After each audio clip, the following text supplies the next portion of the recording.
You give trust in the vision that when you are investing your time right now to become more aware of yourself, of your emotional state, that this is going to benefit your life. That's the starting point. You don't do it because somebody tells you you're supposed to do it. You do it because you genuinely believe this is the way. I want to know more about myself. I want to really understand what is it that I am made out of. You want to figure out, is there something inside of myself? I tried to look away for many years, but I know it's still there and was afraid to look at it. All of these things. There's only one way to make yourself free. You need to become transparent. If there are spots inside of ourselves where there's no light yet, it can't be. It can't be. Bringing light to everything that has been in the dark. This is another area of the path, which at some point everybody will face. Even though that this is now just like a saying, but just the idea. Whatever you're doing, whatever you're thinking, whether people are around you or you're alone, just imagine there is one who always sees what you're doing. So live your life based on that. And that person is you. Also. Who else is it? It's the elevated version of you, but it's true. It's you and you. Let me put it like this. Whatever you are thinking, saying, or doing has a consequence. This consequence that you have created or that you are intending to create, ask yourself, what is that consequence actually? Does it make your being, your interaction with people, does it make it feel more light, more pleasurable, more enjoying, more free, more nourishing?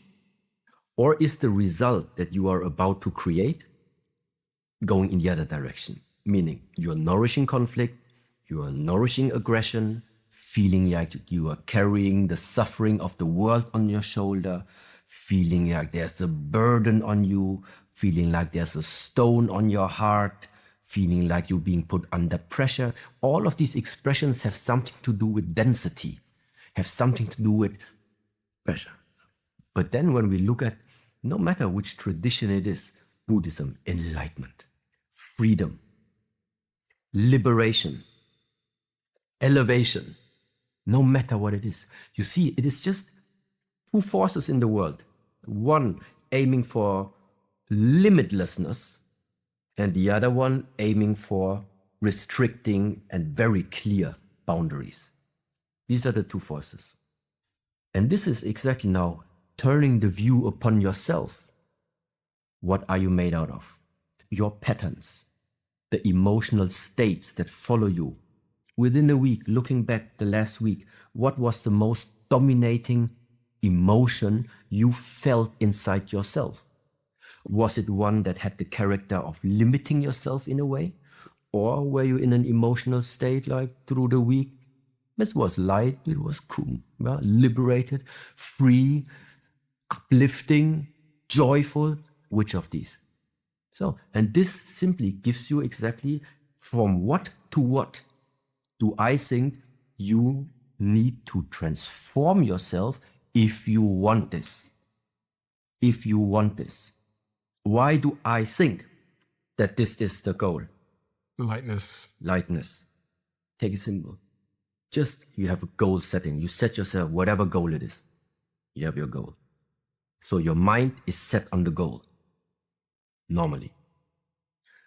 The 5 hindrances now simply describe there are 5 mental states that would actually make it difficult for you to still keep your goal in the mind. Whatever goal that is. The number 1 is called sensual desire. Sensual desire means you are too receptive for any type of pleasurable feeling in regards to your five senses. You're being too quickly attracted when you see something beautiful.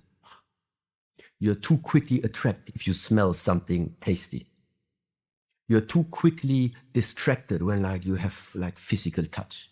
The first hindrance means you are losing the goal already, because in the moment something pleasurable is being presented to you, your mind has shifted already. That means that first mental state only means, look, be aware of what is it that you are very easily attracted to.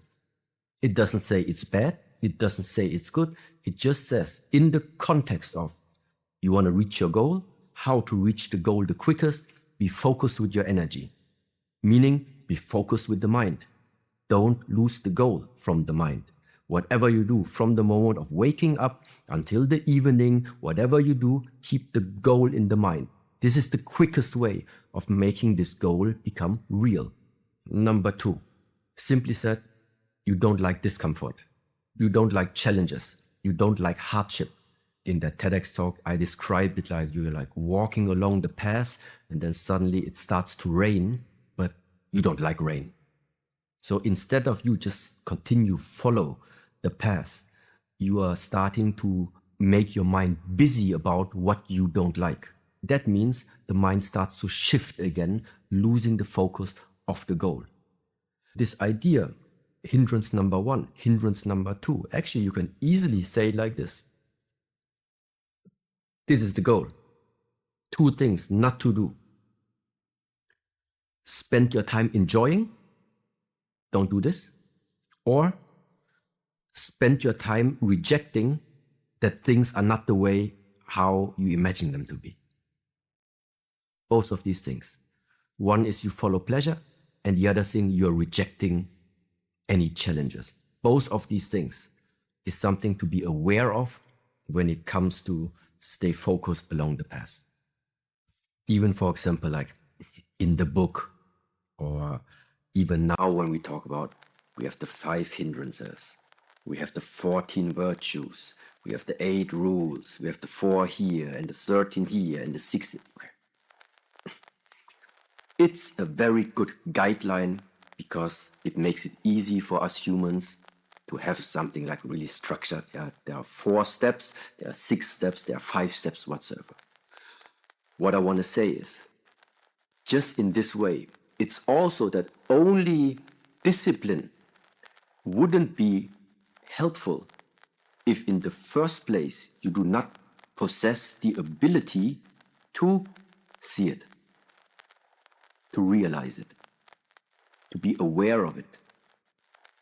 Meaning you have discipline, but you are never aware actually when is the moment actually appearing right now that this sensory desire is hitting in. You're not aware of it.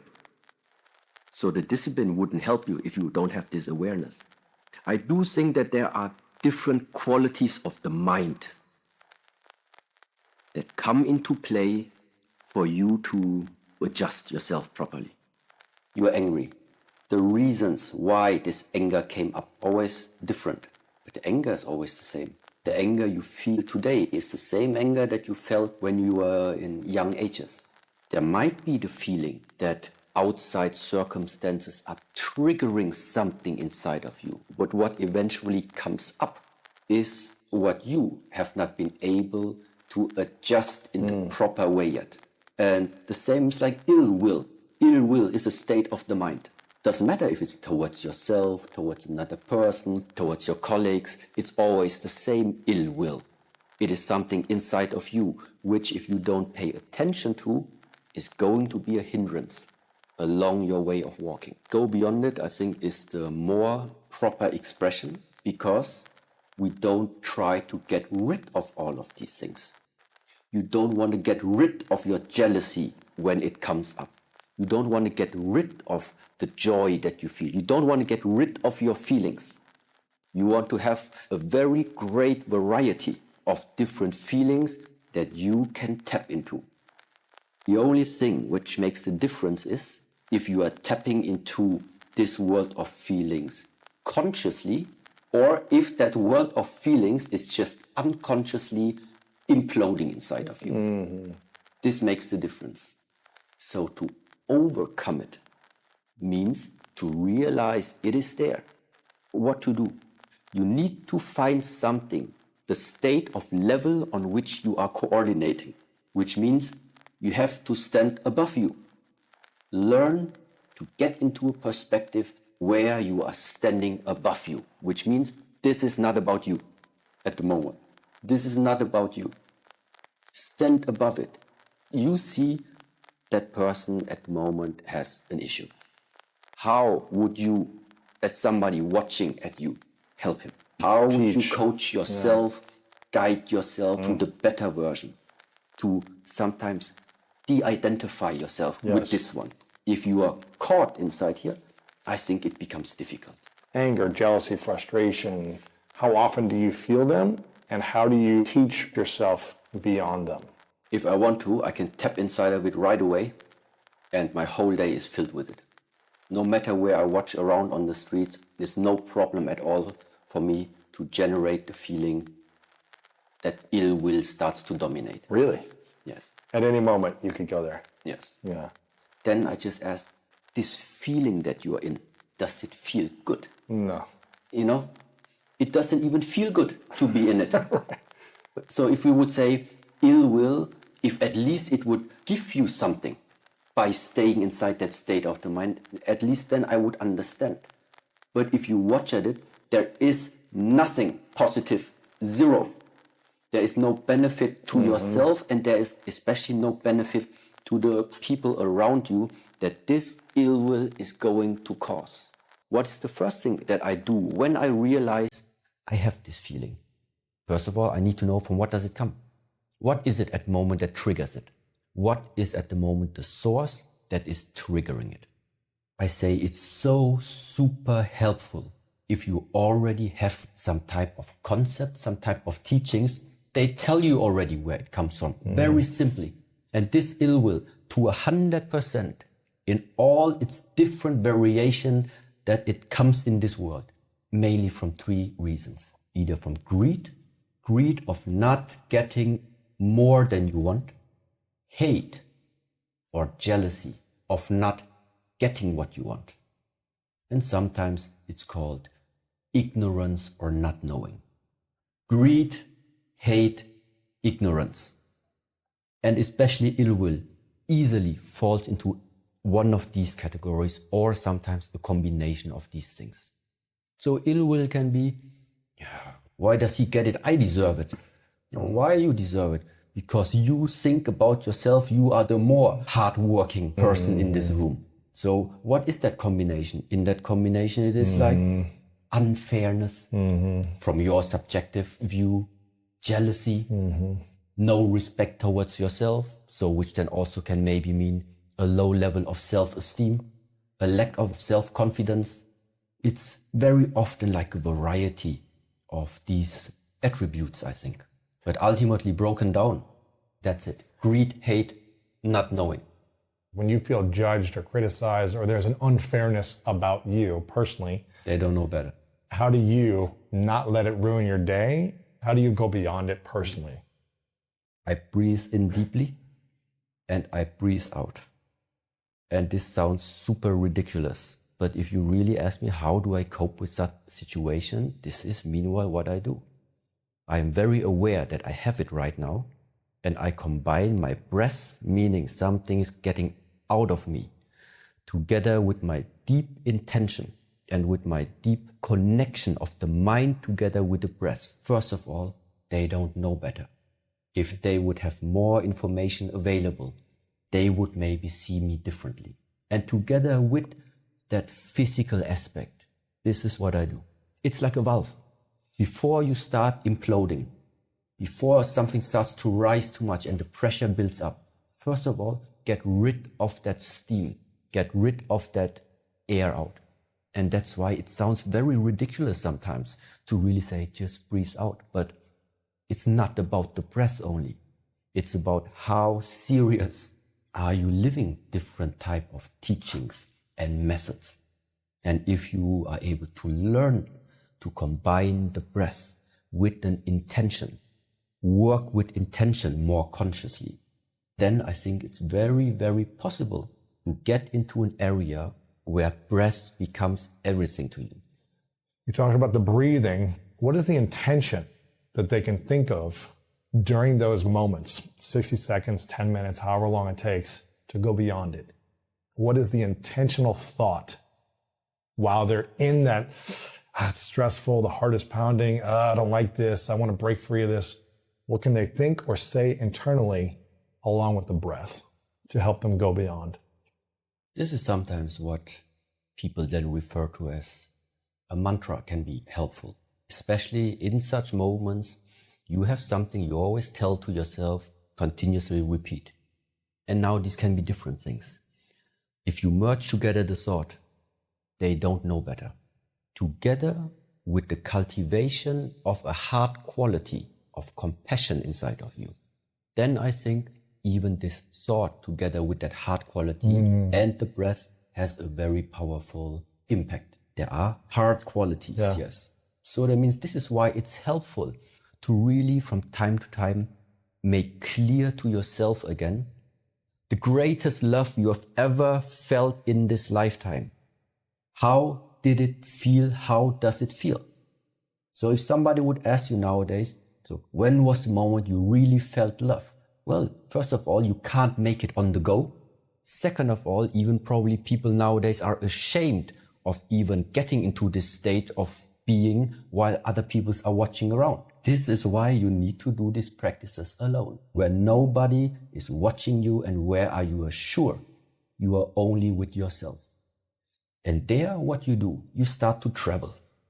You travel into the world of your memories and you travel into everything that you are still able to recall in your mind that has happened in the past, when somebody hugged you, your father, your mother, your grandfather, your first girlfriend, your first boyfriend, it doesn't matter. Recall the situation where you think this was the greatest feeling I have ever felt when I hear about that word love. Then at least you are recalling it and now know maybe how it feels. And after you have this feeling, now you ask yourself if something like this is existing and you would have the chance that the people in this world can choose in which state of being would you yourself personally would like to live and what would you wish the others to live in. If you're intelligent, you will only come up with one answer, which is for all of them. This is the reason why out of that loving feeling arises then what we call compassion, which means I know how great this feeling is. I know in which direction I would like to guide my life to finally have this feeling more in my life. Then you see people that are obviously sad, that are obviously having issues day in, day out, and busy with their mind, and you see how they are suffering. And because you see it, and now have this direct comparison to yourself, this is why it becomes so much easier now that you are not going to act anymore out of ill will. So the ill will is only there because you are not at that level yet where you can stand above it. If you feel like moments are too overwhelming for you, number one is get out of the situation. If we get into a big argument right now and you feel like, no, this is too overwhelming, I would now really start, get out of the room, number one. So something very practical. Yes. If something is too overwhelming, then we say, get distance first of all. Get distance. You need to be able to adjust room and time.